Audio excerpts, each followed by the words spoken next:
सभी को नमस्कार। आज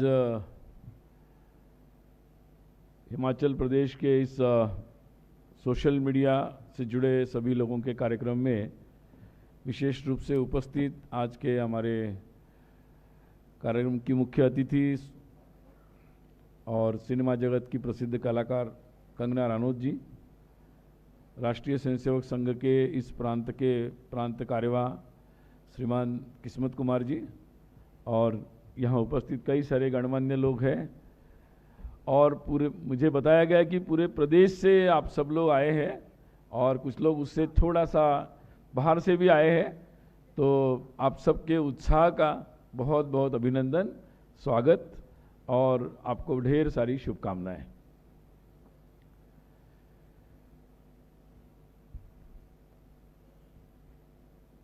वैसे आजकल क्या है कि आजकल आप लोग सब सोशल मीडिया से आते हैं और सोशल मीडिया तो थोड़ा सा फास्ट है, और इस कारण से मतलब जो टीवी पहले प्रिंट मीडिया था तो वो आराम से 24 घंटे में एक बार आता था, फिर टीवी मीडिया आया वो ब्रेकिंग न्यूज़ में आ गया, फिर अब सोशल मीडिया आया तो वो और ज़्यादा फास्ट है।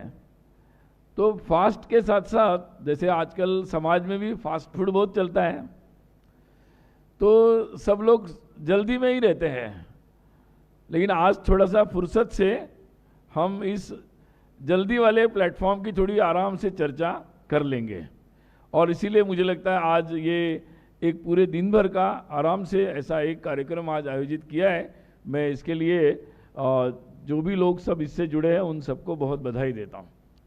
वैसे एक बात अब निकली है, बात तो मैं कहना चाह रहा था। मैं कई दिनों से लोग सोचते कि जो बात फास्ट करनी है तो जल्दी खाना है तो जल्दी वाला ही खाना खाना चाहिए, मतलब फास्ट फूड खाने से ही जल्दी खा सकते हैं, ऐसा सोचते हैं। मैं बहुत दिन पहले पुराना, जब अभी तो चेन्नई में नया एयरपोर्ट बन गया, पहले पुराना जो एयरपोर्ट का मॉडल था उसके सामने एक छोटा सा रेस्टोरेंट जैसा, टी स्टॉल जैसा एक दुकान था, मतलब तो उस दुकान पे एक बोर्ड लगाया हुआ था। वो दुकान था, डोसे का दुकान था, डोसा, चेन्नई है, डोसा मिलेगा। उस दुकान पे एक बोर्ड था, लोग जल्दी में रहते एयरपोर्ट पे, कि we serve slow food very fast, क्योंकि लोगों को लगता है फास्ट फूड ही जल्दी जल्दी में देना है तो फास्ट फूड ही देना पड़ेगा। उन्होंने बोर्ड लगाया था कि वी सर्व स्लो फूड यानी डोसा वेरी फास्ट, ये उनका बोर्ड था। तो मेरा आप लोगों से यही कहना था कि जो सोशल मीडिया में हम लोग लिखते हैं तो जल्दी में रहते हैं, तो जल्दबाजी में भी कभी कभी लिख देते हैं, और जल्दबाजी में फिर जो स्टफ है, जो मूल बात है या जो बात या संदेश है, वो कहीं ना कहीं मिस हो जाता है, निकल जाता है, और हमें लगता है कि जल्दबाजी में तो ऐसे ही होता है, मतलब ऐसे ही चलता है।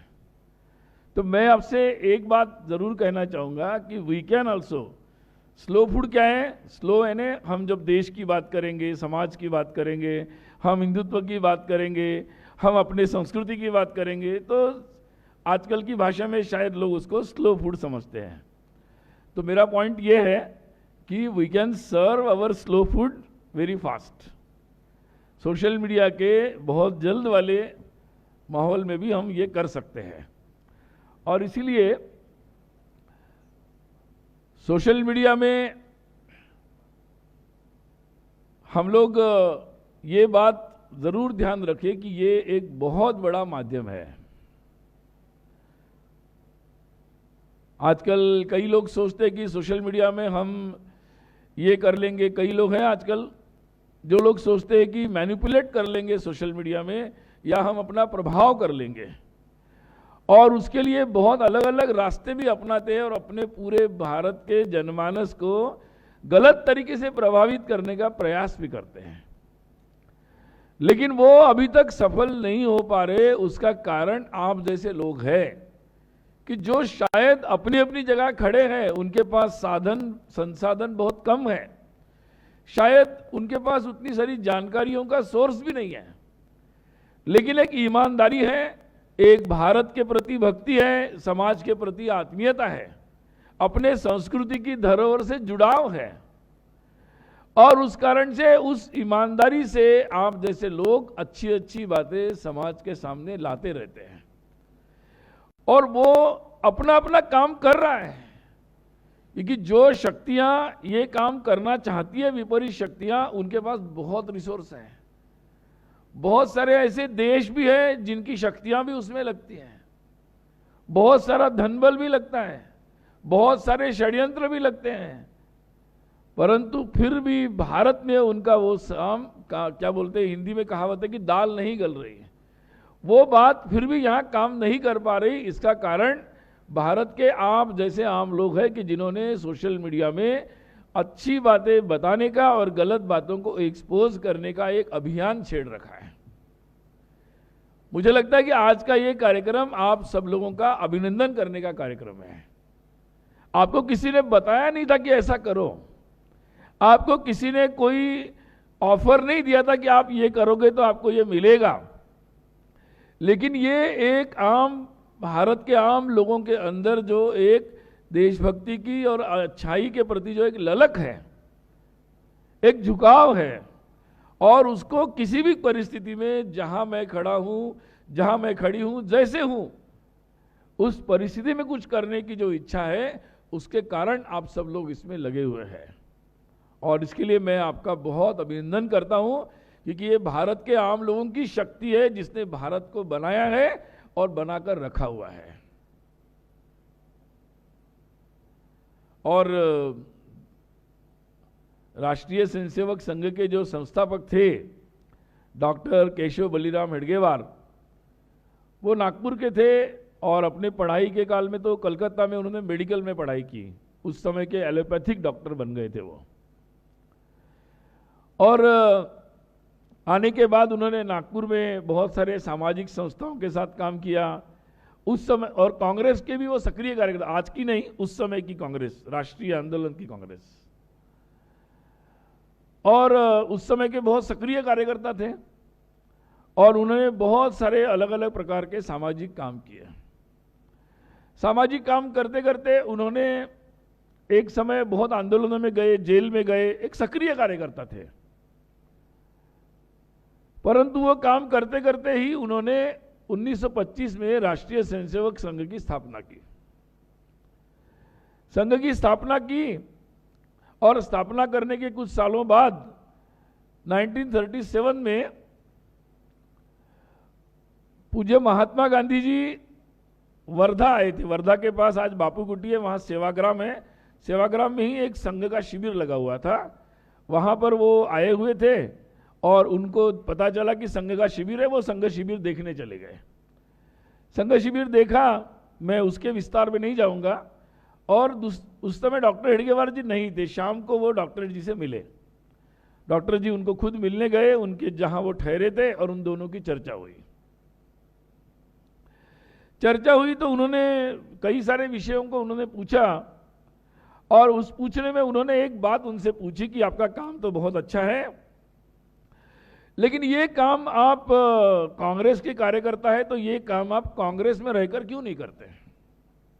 ये प्रश्न उन्होंने पूछा। डॉक्टर जी ने उनको जवाब दिया कि जो राजनीति का जो स्वरूप है उसमें आप लोग सारी बातों के आगे पीछे राजनीति करते हैं। राजनीति देश की स्वतंत्रता के लिए आवश्यक भी है और उसके लिए हम आपके साथ हैं, परंतु देश आगे अगर सक्षम बनना है तो वो किसी एक संगठन, किसी एक नेता पर निर्भर रह के आगे नहीं जा सकता। और इसीलिए बड़े बड़े काम करने के लिए, असामान्य काम करने के लिए केवल बड़े बड़े लोगों की जरूरत नहीं है। तो देश का सामान्य व्यक्ति जब किसी पर निर्भर न रहते हुए 24/7 365 डेज देश के बारे में सोचेगा, देश के लिए अनुकूल जैसा है समाज के लिए वैसा रहेगा, वैसा जिएगा और रोज देश के लिए कुछ करेगा, ऐसे सामान्य लोगों की देश को जरूरत है। इसी से देश लंबे समय तक आगे चलता रहेगा। और इसलिए उन्होंने एक वाक्य कहा कि बड़े बड़े असामान्य काम करने के लिए असामान्य बड़े बड़े लोगों पर निर्भर रहने की जरूरत नहीं, तो सामान्य लोग भी संगठित होकर असामान्य काम कर सकते हैं। सामान्य लोग भी संगठित होकर असामान्य काम कर सकते हैं, बहुत अनप्रेसिडेंटेड काम कर सकते हैं। और इसके लिए ऐसे लोग जिनके मन में ये शुद्ध भाव हो, उनको एक साथ होकर अपने अपने तरीके से काम को आगे बढ़ाते रहना पड़ेगा। मुझे लगता है कि ये जो विचार संघ के संस्थापक डॉक्टर जी ने अपनी बात को स्पष्ट करते हुए कहा, वो बिल्कुल लागू होता है। हमारे भारत के सामान्य लोगों की शक्ति बड़ी असामान्य है, और इसीलिए यही कारण है कि हजार वर्ष लगभग 800 वर्ष हमारे देश पर इतने आक्रमण हुए, जहां दुनिया के कई देश मिट गए, उनकी संस्कृतियां मिट गई, परंतु भारत में भी राजा मिट गए, राज्य समाप्त हो गए। परंतु राज्य समाप्त होने से सामान्य लोग हताश निराश नहीं हुए। उनके अंदर अपने संस्कृति की धारा और उसके प्रति जो अविश्वास था, वो इतना अटूट था, इतना मजबूत था कि वो फिर से खड़े हुए हैं। जहां जो जिसको समझ में आया उस तरीके से सक्रिय हो गए। अभी अभी हम लोगों ने अपने स्वाधीनता का अमृत महोत्सव को मनाया। स्वाधीनता के अमृत महोत्सव के समय, उसका जब आने वाला समय था, तो मैंने और हमारे कुछ साथियों ने संगठन की योजना से देश भर हम लोग गए। हर प्रांत में गए, इसलिए गए क्योंकि एक देश को जो स्वाधीनता मिली वो किसी एक व्यक्ति से, किसी एक कुछ समूहों से नहीं मिली। तो समाज के हर तरह के लोगों ने इसमें भाग लिया। जिसको जो समझ में आया, जिसकी जो क्षमता थी, उसके कई गुना बढ़ चढ़कर उन्होंने अपना योगदान देने के बाद ही ये, और कई रास्तों से जब ये काम हुआ, तब देश को स्वाधीनता मिली है। और इसलिए जब हम देश भर में गए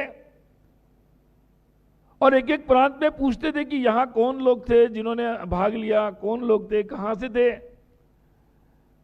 तो ध्यान में आया कि देश का कोई कोना ऐसा नहीं है, कोई समुदाय ऐसा नहीं है, कोई भाषा के लोग ऐसे नहीं है, कोई जिला ऐसा नहीं है कि जहां से लोगों ने देश की स्वाधीनता के लिए सब कुछ निछावर करते हुए अपना स्वाधीनता के लिए में योगदान नहीं दिया हो, समर्पण न किया हो। यानी हम तमिलनाडु के जिलों में देखा तो आजाद हिंद फौज में तमिलनाडु के हर जिला से लोग शामिल हुए। आज भी वहां जाएंगे आप तमिलनाडु के, तो हर जगह आपको सुभाष चंद्र बोस की मूर्ति, उनका नाम, और अपने घर में भी किसी ना किसी का नाम, हर शहर जिले में आपको सुभाष नाम दिखेगा। अब कहाँ के सुभाष चंद्र बाबू थे, कहाँ तमिलनाडु था, आजकल कुछ लोग निकल के आए हैं वहाँ पर तमिलनाडु में जो अलग अलग की बात करते हैं। उनको देश के इस इतिहास को उठा के देखना चाहिए कि हमारा देश क्या है और हमारा आपस में जुड़ाव क्या है। लोग सोचते थे कि शायद नॉर्थ ईस्ट का इसमें कुछ संबंध था कि नहीं था, मुझे भी पता नहीं था। हम लोग गए नॉर्थ ईस्ट में देखा तो राजा कुलचंद, जिनका नाम भी हमने सुना नहीं था, उन्होंने अंग्रेजों के खिलाफ संघर्ष किया था, उनके बेटे ने भी संघर्ष किया था, वो मारे गए और इनको अंग्रेज पकड़कर अंडमान लेके गए। अंडमान में उनको रखा, उन्होंने भारत की स्वाधीनता के लिए, अपने धर्म की रक्षा के लिए संघर्ष किया था। ऐसी बहुत सारी कहानियां वो झारखंड के जंगलों से, भगवान बिरसा मुंडा से लेकर बहुत सारे, एक मणिकर्णिका, एक झांसी रानी, तो कहा रानी अब्बक्का, रानी दुर्गावती, मतलब रानी चेन्नम्मा, कितने सारे। मतलब मैं कभी कभी सोच रहा था, जब आपकी फिल्म आई मणिकर्णिका, तब मैं सोच रहा था कि जब मणिकर्णिका अपना ये काम कर रही थी, तब दुनिया के ऐसे कौन से देश थे जो आजकल बड़े बड़े बोलते हैं हमें फेमिनिज्म सिखाना चाहते हैं और बहुत सारी बातें सिखाते हैं। तो मैंने एक कंपैरेटिव चार्ट देखा कि भाई उस समय, उनके समय में दुनिया में ऐसी कौन सी फौजें थी या ऐसे कौन से लोग थे कि जहां महिलाएं इतना बढ़ चढ़कर इतना वीर और शौर्यता दिखा रही थी। मुझे कोई उदाहरण नहीं मिला, मुझे कोई उदाहरण नहीं मिला। और इसीलिए ये बातें जो है, ये बातें आज समाज जानना चाहता है। बहुत सारी बातें हैं जो हमसे छिपाई गई। दुर्भाग्य था कि विदेशी आक्रामक थे, उन्होंने छुपाई दबाई। एक आक्रामक थे जिनको लगा कि शायद वो हमारे भगवान श्री राम मंदिर तोड़कर शायद राम जी को यहां से बाहर ले जाएंगे, हमारे दिलों से ले जाएंगे। लेकिन शायद उनको पता नहीं था 500 वर्ष लग जाए, 600 वर्ष लग जाए, यहां का हर एक व्यक्ति के मन में राम है, वो संघर्ष करने ही वाला था। और इसीलिए कितना संघर्ष हुआ, कितने बलिदान हुए, हर प्रकार के लोग लड़ते रहे। केवल अयोध्या के लोग तो लड़े ही, परंतु देश के हर कोने से लोगों ने आकर संघर्ष किया। आज हम सब के लिए बहुत ही गर्व का, हर्ष का विषय है कि उसी भगवान श्री राम के जन्मभूमि पर भगवान श्री राम का भव्य मंदिर जनवरी माह में 22 जनवरी को प्रतिष्ठापित हो रहा है, उसकी प्रतिष्ठापना हो रही है। और इसीलिए हम लोगों के जो संघर्ष है वो व्यर्थ नहीं जाते। हमारे संघर्ष प्रारंभ में छोटे छोटे लगते हैं, हम जो बातें उठाते वो छोटी छोटी लगती है। शायद आप एक पोस्ट सोशल मीडिया पर डालते, वो शायद 10 लाइक आते होंगे, 50 लाइक आते होंगे, व्यर्थ नहीं जाते।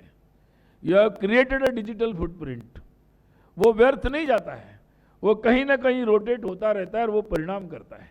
मुझे याद है आज से 30 साल पहले जब भगवान श्री राम जन्मभूमि के बारे में विषय उठाया गया, हमारे देश में लोग थे, कोई बोल रहे थे कि वहाँ भगवान राम जी हुए कि नहीं हुए, तो कब हुए, फिर उनकी जन्म तारीख है आपके पास है क्या, फिर वही स्थान है क्या, फिर किसी ने कहा कि यहाँ वो बिल्डिंग बना दो, मैं तो नाम भी नहीं लेना चाहता, कि ये बना दो वो बना दो। लेकिन इस देश का आम व्यक्ति था, भले ही बुद्धिजीवियों की बुद्धि में कुछ भ्रम आ गए थे, तथाकथित बुद्धिजीवियों के, परंतु आम लोगों को ये बात समझ में आ रही थी। और इसीलिए मैं ये मानता हूं कि ये राम जन्मभूमि का जो आंदोलन था, ये आम लोगों का आंदोलन था, सामान्य जन के दिल की पुकार थी। और इसीलिए 30 साल में ऐसे ऐसे लोगों तक ये विषय चलता गया, लोग खड़े होते गए, लोग समझते चले गए। और आज 30 साल के बाद जब भगवान श्री राम का मंदिर बन रहा है, तो मंदिर तो बन ही रहा है, परंतु जो लोग अलग अलग इधर उधर भटक रहे थे, आजकल वो भी सारे लोग राम का ही जप कर रहे, कोई राम वन पथ गमन बना रहे, कोई हनुमान जी का नाम ले रहे। मतलब अब सारे लोग इस रास्ते पर आ गए कि फिर से राम जी का ही नाम ले रहे हैं। तो देश में आम लोग जब किसी बात को ठान लेते हैं और अपने अपने तरीके से अपना योगदान देते हैं, तो बातें बदलती है। कल ही सर्वोच्च न्यायालय का निर्णय आया कि जम्मू कश्मीर में जो धारा 370 अनुच्छेद 370 लागू था, उसे सरकार ने तो निरस्त कर दिया था, अब उसको सर्वोच्च न्यायालय ने भी वैधता दे दी है। मतलब कानूनन तौर पर इसको मान लिया गया है कि ये वैध है, लीगल है। ये मैं मानता हूं कि बहुत बड़ी बात एक हो गई, क्योंकि इस बात के लिए भी हमारे ही ऐसे कुछ तथाकथित बुद्धिजीवी सामान्य समाज में भ्रम फैला रहे थे कि ये कहीं शायद हमने ही, मतलब वो पाकिस्तान की भाषा बोलते थे। कल भी कुछ लोग रोए हैं, रोना आ रहा था उन लोगों को, शायद पता नहीं कहाँ कौन सी स्कूल में पढ़े, देखना पड़ेगा, क्योंकि हमारी किसी स्कूल में तो ऐसा नहीं पढ़ाया गया, देखना पड़ेगा कौन सी स्कूल में पढ़े। मतलब स्कूल तो बहुत होती है ना, अपने घर में भी जो पढ़ाते वो भी स्कूल है, जो हम क्लास में पढ़ने जाते हैं वो भी स्कूल है, फिर विचार की भी स्कूल होती है ना, स्कूल ऑफ थॉट भी होता है, आप किस संगठन में गए उसका भी स्कूल होता है। तो पता नहीं उनकी कौन सी स्कूल में वायरस आ गया है, और इसीलिए कुछ लोग रो रहे थे।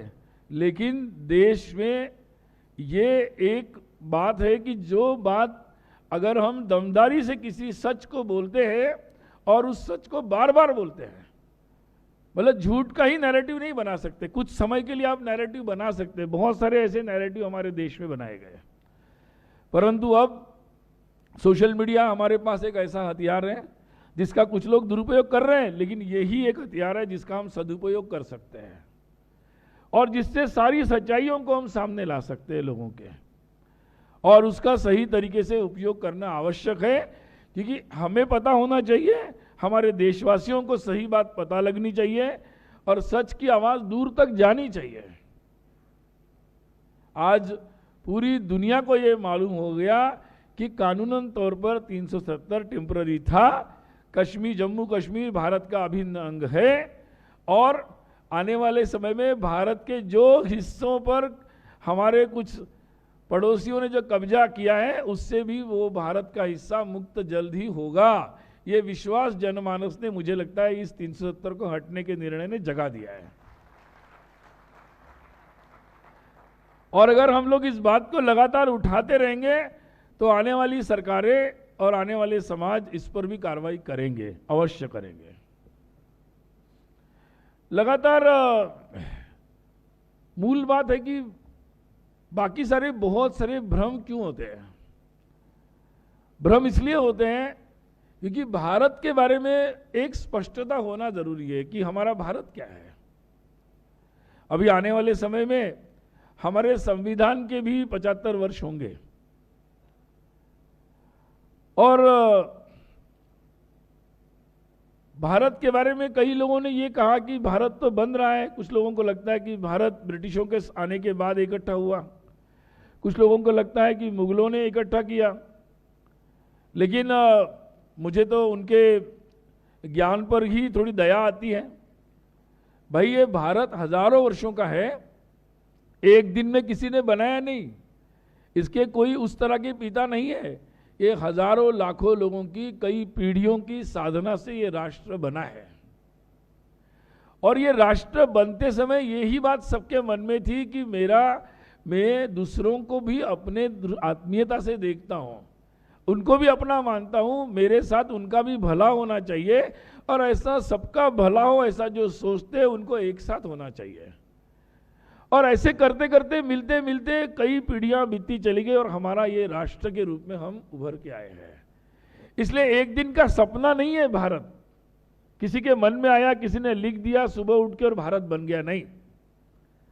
ये भारत एक कठोर परिश्रम से हजारों पीढ़ियां, कई वर्ष और बहुत सारे अनुभव के आधार पर ये बना है। अब क्या होता है कि मैंने अनुभव ले लिया, सारा समझ लिया और मैंने बता दिया कि भाई अब ऐसे चलो। अब भारत ने तो सारे अनुभव हजारों वर्ष में ले लिया, उसके बाद कुछ ज्ञान निकला।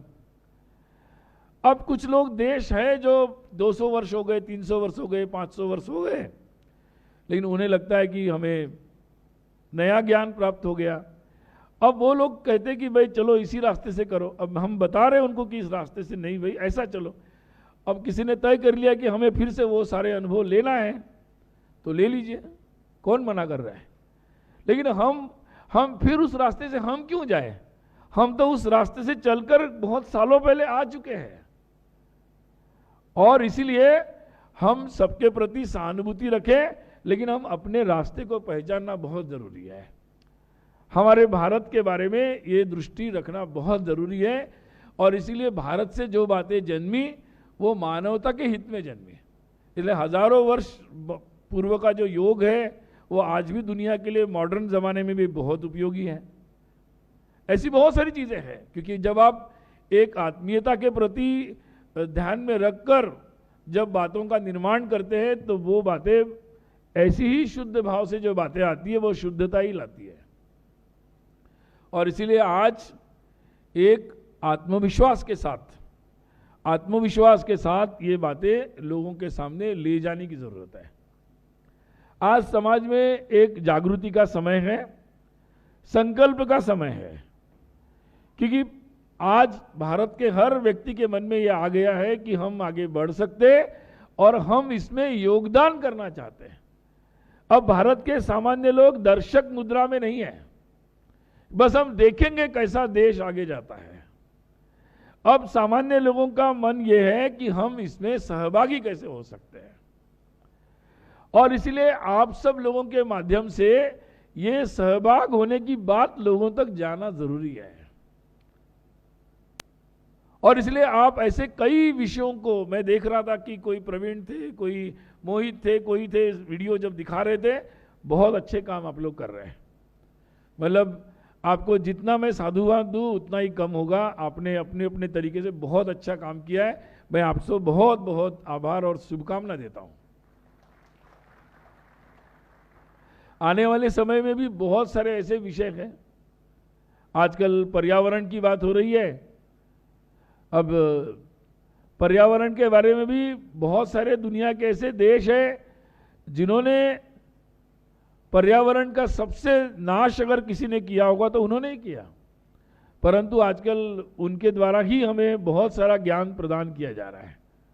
वास्तव में पर्यावरण ये अपनी रीति नीति है, अपना व्यवहार है, अपनी जीवन शैली है, और इसलिए उसके बारे में सुनना, समझना, अपने जीवन में लाना, ये सब लोगों के सामने विषय ले जाना चाहिए।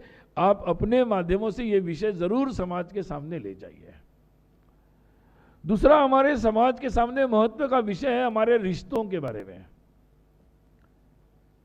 कि हमारे जो आपस के रिश्ते हैं, हमारे परिवार के रिश्ते, हमारे समाज के रिश्ते, हमारे अलग अलग प्रांतों के रिश्ते, ये रिश्ते बहुत महत्वपूर्ण है, इनको मजबूत करना है। आज हमारे पारिवारिक रिश्तों पर, हमारे सांस्कृतिक जो संबंध है उन पर प्रश्न उठाए जा रहे हैं। कोई नए रिश्तों को भी गढ़ने के प्रयास कर रहे हैं, विवाह को भी नए नए मतलब वितर्क के द्वारा बहुत ही विचित्र से रिश्तों को भी स्थापित करने के बारे में बातें चल रही है। ऐसे समय में हमारे समाज के लिए और दुनिया के लिए बहुत आवश्यक है कि हमारे परिवार किस तरीके से अगर एक ऐसे रिश्तों के आधार पर जो आत्मीयता के हैं, प्रेम के हैं, शुद्धता के हैं, संस्कृति से जुड़े हैं, तो उससे हम एक बहुत आनंद के साथ जी सकते हैं। ये बात जाना आवश्यक है, लोगों तक पहुंचना आवश्यक है। आज एक महत्व का प्रश्न समाज के सामने चल रहा है। अभी हम लोग टेक्नोलॉजी के ज़माने में चल रहे हैं, और टेक्नोलॉजी तो पिछले 200-300 साल में जैसे आती गई वैसे दुनिया में भी ली गई, हम भी लेते चले गए, और कई सारी बातें अपने जीवन शैली की हमने उपलब्ध टेक्नोलॉजी के आधार पर तय कर ली कि टेक्नोलॉजी कौन सी आ गई, वैसे हमारी जीवन शैली हो गई, वैसे हमारी कल्चर, संस्कृति पर भी उसका प्रभाव आ गया है। लेकिन अब 200-300 वर्ष के अनुभव के बाद जो प्रॉब्लम्स हमारे सामने आ रहे, परिवारों में आ रहे, हमारी इकोनॉमी में आ रहे, हमारे परिवारों में आ रहे, रिश्तों में आ रहे, ये सारे जो समस्याएं हैं, तो एक बार ये सोचने का समय है, और भारत अब उस सोचने के लिए सक्षम बन रहा है कि भाई टेक्नोलॉजी के आधार पर हमारी संस्कृति और हमारी जीवन शैली तय हो गई, या हम कैसा जीना चाहते हैं, हमारे कैसे हम जीना चाहते हैं, उसके आधार पर हम अपने तकनीकी का निर्माण करेंगे। इसलिए चॉइस ऑफ कल्चर पहले होगा या चॉइस ऑफ टेक्नोलॉजी पहले होगा। रोबोट हमारा कल्चर नहीं तय कर सकते, मार्केट के आधार पर होने वाले टेक्नोलॉजी के रिसर्च हमारे जीवन शैली को तय नहीं कर सकते। तो एक मनुष्य को, एक सुसंस्कृत मनुष्य को अपने तरीके से हमारे जीने के तरीके को हमें चॉइस ऑफ कल्चर करना पड़ेगा। आज की नई पीढ़ी के सामने ये महत्वपूर्ण प्रश्न है कि हम जीना कैसे चाहते हैं, और फिर उसके आधार पर हमारी इतनी क्षमता है कि उसके लिए आवश्यक तकनीकी जो होगी उसका हम उपयोग करेंगे, नहीं होगी तो निर्माण करेंगे, सृजन करेंगे उसका। ये बात आज के समय में बहुत महत्वपूर्ण है, जब हम भारत के नाते, एक राष्ट्र के नाते आगे बढ़ रहे, जीवन के हर क्षेत्र में आगे बढ़ रहे। और इसीलिए ये बड़ा संयोग है कि एक समय, मतलब ये भारत के दो प्रतीक के रूप में हम इसको देख सकते हैं कि एक तरफ हमारे इसरो का, हमारा चंद्रयान में हम चांद पर भी पहुंच रहे अपनी तकनीकी से, और दूसरी तरफ हमारे संस्कृति के भगवान श्री राम का भव्य मंदिर हम अयोध्या में निर्माण भी कर रहे हैं। और दोनों के लिए हमारा ये संघर्ष है, बहुत वर्षों से चल रहा है, और ये भारत का वास्तविक चित्र है, जो दोनों मुद्दों पर हमें उतने ही आग्रहपूर्वक आगे चलना है। ये कॉम्बिनेशन जो है हमारा, यही कॉम्बिनेशन भारत को आगे बढ़ाएगा और विश्व में शांति लाएगा। तो ये सारे बहुत सारे ऐसे विषय हैं, और इसलिए इन विषयों के बारे में बहुत रोचक तरीके से, मैं तो शायद लंबा बोल रहा हूँ, लेकिन आजकल सोशल मीडिया में तो रील चलता है 30 सेकंड, 15 सेकंड, 30 सेकंड। कई लोग कहते हैं कि आजकल बड़ी बड़ी बात नहीं सुनते लोग, छोटी रील का ज़माना आ गया।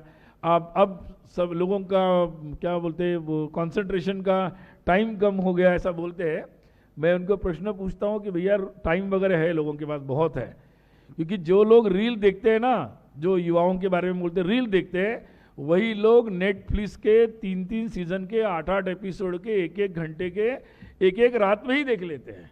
पर इतना समय भी है लोगों के पास लॉन्ग कंटेंट देखने का।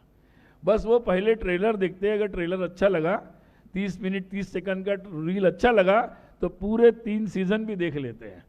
तो इसलिए लॉन्ग कंटेंट का भी स्कोप है, बट आपकी प्रस्तुति महत्वपूर्ण है कि आपकी जो 30 सेकंड की प्रस्तुति है, शुरुआत जो आप करते हैं वो कैसी है। जैसे आप तो फिल्म से हैं, तो फिल्म 3 घंटे की तब देखते हैं, अगर ट्रेलर अच्छा लगा तो फिल्म देखते हैं लोग। वही बात अब सोशल मीडिया में आ गई है। यूट्यूब का लॉन्ग वीडियो भी देखते हैं लोग, और सोशल मीडिया की रील से उसका जजमेंट करते हैं। इसलिए आप लोगों को इस बात को, अगर हम बात बताना चाहते हैं, तो वो बात रखना बहुत ज़रूरी है। आप इन सब बातों की दिन में हम लोग अलग अलग सेशंस में इसकी चर्चा कर लेंगे। और मुझे बहुत अच्छा लगा कि आप सब लोग बड़े उत्साह से यहाँ पर आए हैं, और निश्चित रूप से आप ही इस परिवर्तन के जो अपेक्षित है पूरे देशवासियों को, उसका आप लोग महत्वपूर्ण योगदान आप लोग देंगे। इस कार्य में आप आगे बढ़े, यही आपको शुभकामना। भारत माता की जय।